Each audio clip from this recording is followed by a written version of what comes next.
আজকে রোজাটা তো একটু কষ্টই হয়ে গেল। তে কয়টা বাজে দেখ, আজ কোন মসজিদে যাবি? দোস্ত এখনো তো 1 ঘন্টা লেট আছে রে।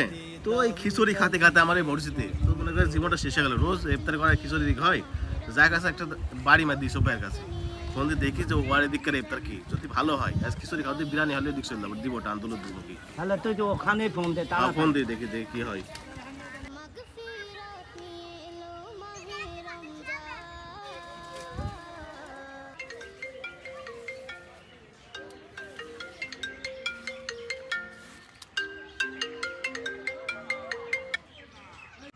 আসসালামু আলাইকুম ইসুফ ভাই, কি অবস্থা?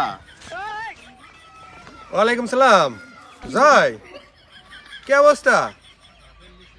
ভাই ফোন দিয়েছিলাম আজকে তো আমার দিকে ইফতারের ধরেন আমরা খিচুড়ি খাতে খাতে শেষে গেলাম, তো আপনার কাছে ফোন দিয়েছিলাম আপনার এদিকে যদি আজ বিরিয়ানি হয়তো আপনার দিকে যাবো তার জন্য।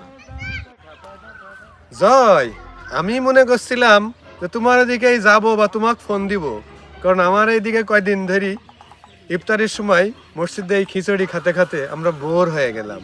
তা আমি ভাবছিলাম আমি তোমার দিকে যাবো, আর তুমি বলছো আমার এদিকে আসার কথা। আসলে কপালটাই আমার মন্দ, কি আর করবো বলো। কি আপনার দিকে খিচুড়ি? সালা কপালই খারাপ।